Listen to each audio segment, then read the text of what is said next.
Hello, and welcome to Anime Audio Commentary. Today I'll be commenting on episode 57 of Fullmetal Alchemist Brotherhood. If you'd like to watch along, then start watching now.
So last we left off, I think it's fair to say that things aren't particularly good.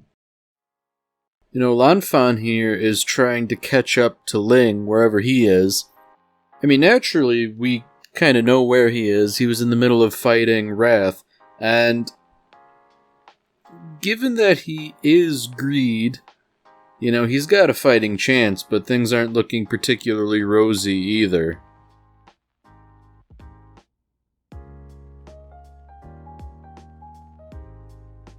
Oh, I'd forgotten where this left off. You know, Fu here, he is understandably none too happy about Wrath having torn off Lanfan's arm. But at the same time, I don't think there's a whole lot he can do. You know, it's not like he's unskilled, but Wrath is just, you know, inhuman.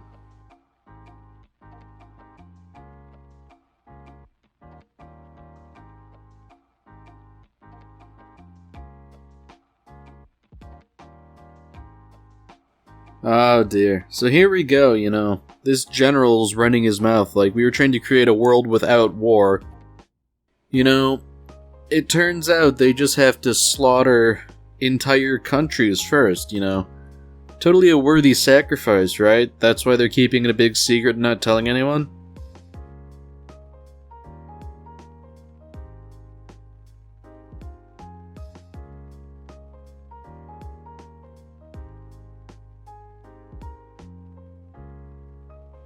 You know, I'd imagine it took a fair degree of restraint on Izumi's part to just smack him with the sandal rather than, you know, do something a fair bit more permanent.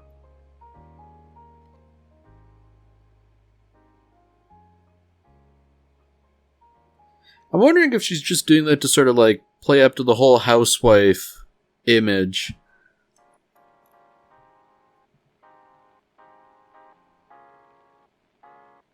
You know, it's interesting how cowed these soldiers are that even when they're told that they're basically going to be sacrificed, they're still not willing to disobey orders, at least not immediately, you know. I mean, I guess individuality is not a trait selected for in the military.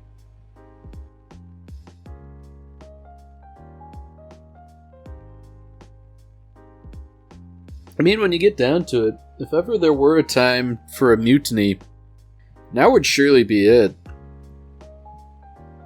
Because, you know, if they don't, like, put in some serious work to stop things from going off the rails, things are gonna get real bad real quick.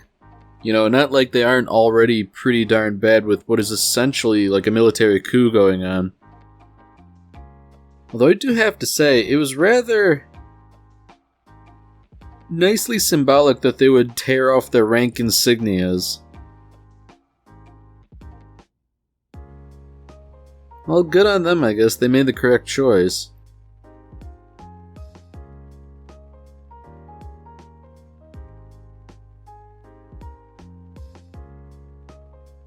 Yeah, so things are definitely not doing as well as they could be. Wrath's reemergence has sort of given the Central Soldiers a bit of a second wind, and as a result, they're starting to push back the Briggs forces. And that was another thing, you know. The Major General here, she's willing to sacrifice herself, but the general idea here is that if things go wrong, Briggs is going to take the fall as the traitorous element that started this whole thing off. And, you know, that's not really true, but the idea here is that, like, Mustang could save face and continue plotting for a later date. And it's definitely not an honorable thing to do, to throw your friends under the bus like that. Maybe friend is too strong a term for how he feels about the Major General Armstrong, but it strikes me as a singularly dishonorable thing to do. But I don't know, I guess this is one of those things where discretion is the better part of valor. You know, better not to get wiped out all in one go.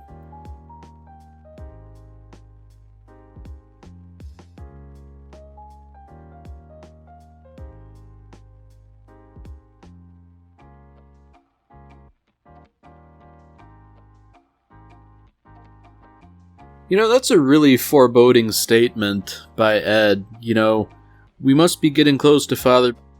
I can feel my old wounds aching. And maybe that's foreshadowing or something. Or maybe not foreshadowing, but, you know, how did he get those wounds? It was by messing around with the truth. So that those wounds would ache in relation to Father is, I mean, it makes a certain amount of sense, considering what he is.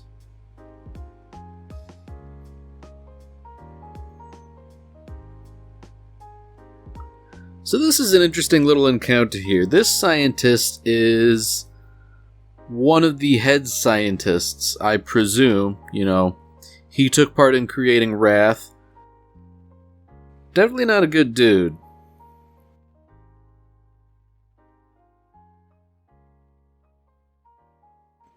It would seem as though that Mustang making face-to-face contact with this guy is probably not good.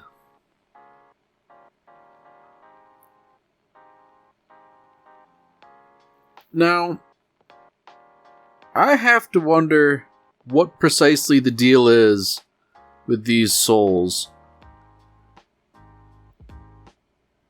So surely these aren't the guys that have died. These must have just been, like, the other soldiers that, I guess, didn't get the opportunity to be injected. Okay. Alright, I see what's going on here. I guess I'm a little bit put off by the fact that they have glowing eyes, seeming to indicate that they've been augmented. I mean, the way it sounds is that they're just, you know, highly trained.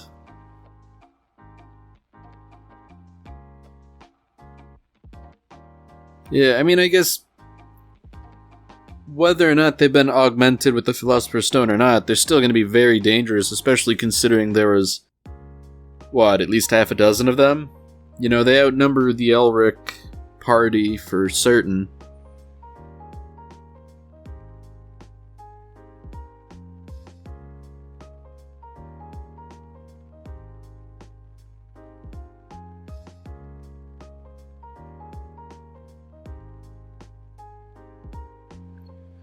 Alright, so this is somewhat heartening. You know, Captain Buccaneer here is not dead. Merely, severely injured. You know, not like that's too terribly much better. I mean, I guess his natural inclination would be to rejoin the fight here. And seeing as how he was considered, incapacitated at this point, he might actually be able to get the drop on Bradley. That would be a real game changer.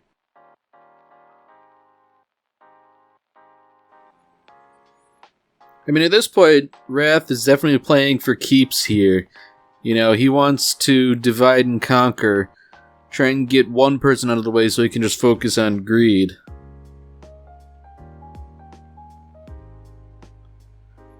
Yeah, the situation seems to be deteriorating decidedly.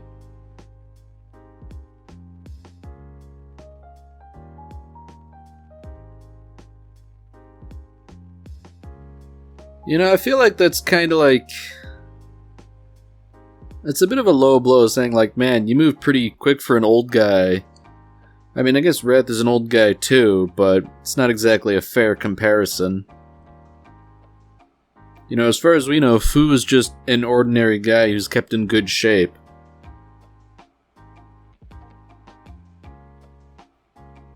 So this is another interesting instance of Ling taking over his body again to intervene. I mean, that was definitely a dangerous thing to do. I mean, it wouldn't have killed Ling for good, but even so...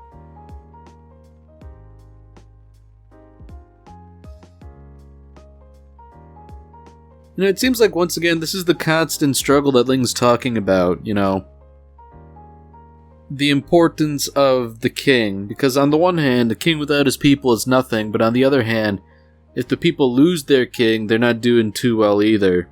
So you sort of have to strike a balance where one important individual is sort of treated or regarded as being above the rest.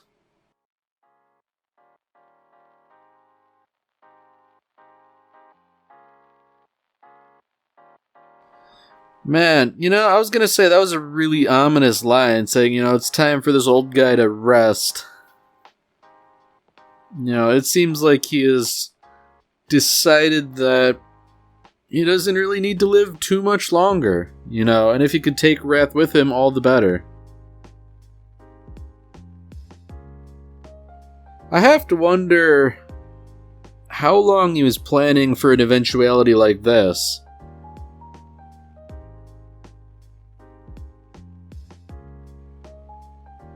Man, you really just can't get the drop on Wrath.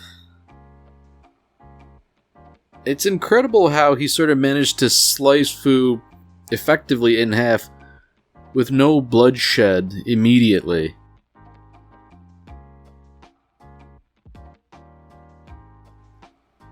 Normally this is something that I think might jar and chafe a little bit, but Wrath really seems to be basically invincible. Granted, this scene right here proves it's not the case. Buccaneer used a little momentary opportunity to stab Bradley through the abdomen, but that Wrath survived so much effectively unscathed. I don't know, there's gotta be some reason why I don't mind it when Wrath does it, but when other characters do it, it's kind of annoying.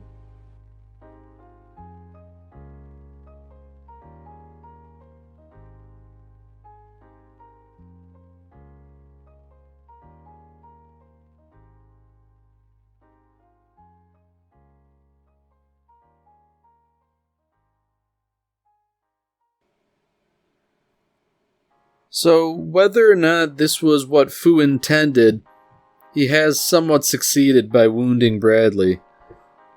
Surely he intended to kill him, but a good puncture wound will do, I'd imagine. Then it's probably enough to turn the balance in Greed's favor.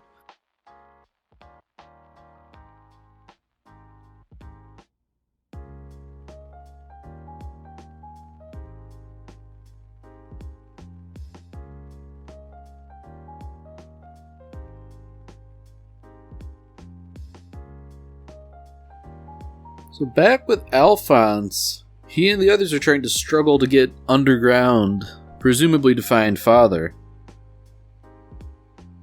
Unfortunately, they don't really seem to be in the loop here, and the smoke indicating conflict You know, they sort of have to, like, cross their fingers and hope Colonel Mustang has things under control, which, of course, he doesn't really, you know. The situation is escalated and things are definitely not in anybody's control.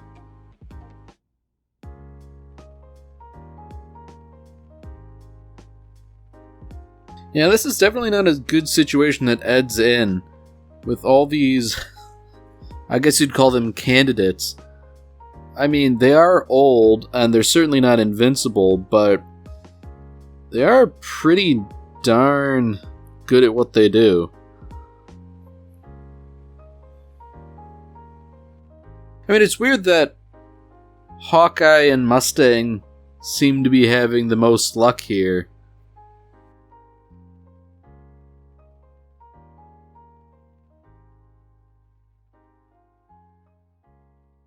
You know, I feel like it's rather unfortunate that while everybody is distracted fighting off those candidates, that doctor was inscribing something.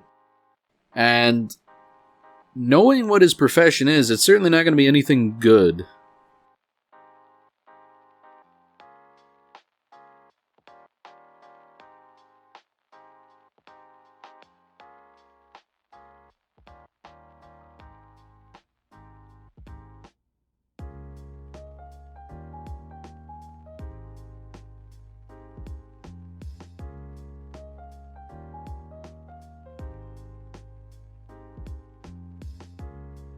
So this is interesting how we see that doctor and then we sort of flash to Izumi talking about human transmutation and her ordeal. You know, I do believe Mustang had been referred to as a potential sacrifice before, so that all this stuff is sort of converging bodes poorly. It's also interesting how, I guess candidly, Izumi's talking about the transmutation she performed. You know, that's something she was very reticent to talk about earlier. And I guess she's trying to relate to Major General Armstrong here. But I guess they're sort of like too fundamentally different to really relate on that topic.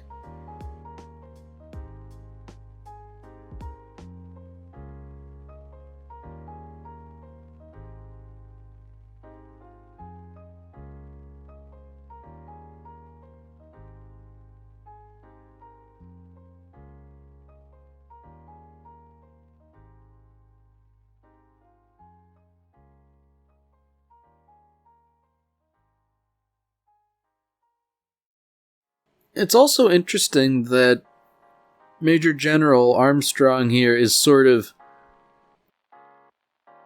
I guess, praising Edward in his refusal to answer her questions back at Briggs. I mean, given how dire the situation was, she was threatening him with death. You know, he was still pretty immovable on the subject.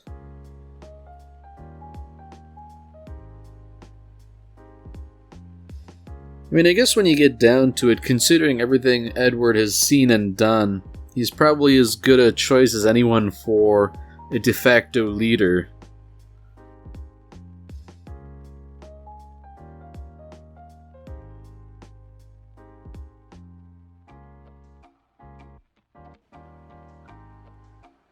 Oh dear, so yeah, things are starting to become decidedly not good. Oh, that's interesting. It seems like the doctor is going to transmute up a little Philosopher's Stone from those 5 guys. I guess he's hoping to shift the balance by using a Philosopher's Stone, because things were starting to tip against him.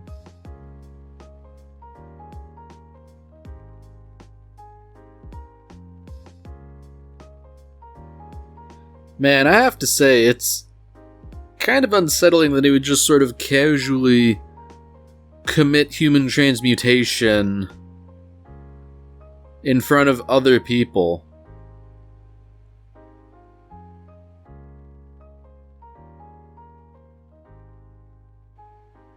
Whoops. Yeah, it looks like some of the pieces are falling into place here, yeah. So not only is Amestris the country is a transmutation circle, but it would appear as though Central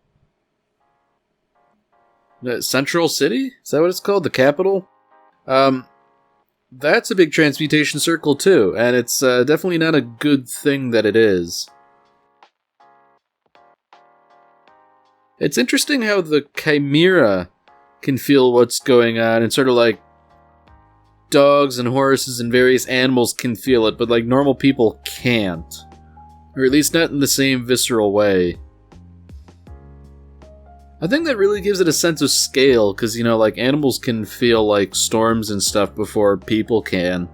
It's like a similar sort of thing. It's sort of like, yeah, this is some big deal that people aren't really aware of.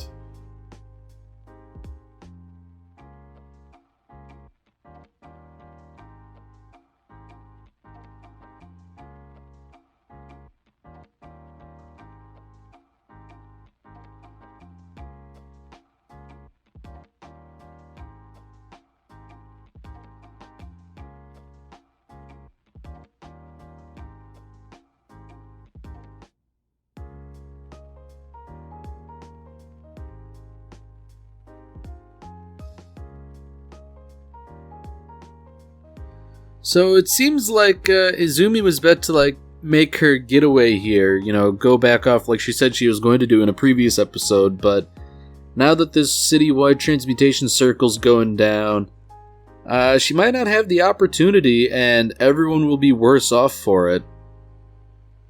Because I feel like with this going on, any chance to escape is probably few and far between.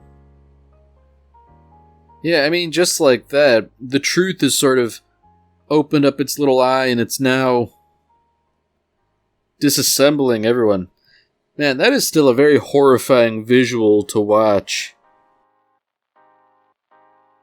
But I mean, at this point, it's really only grabbing up 3 people, and maybe it was clarified before, maybe it wasn't, but I believe that 5 sacrifices are needed. Because, you know, 5 seems to be the magic number here.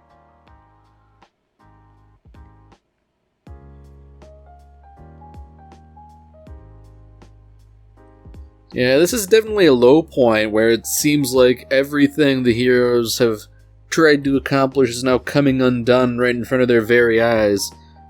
In some cases, rather literally.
Alright, well that's it for this episode.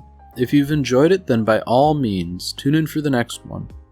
See you, Space Cowboy.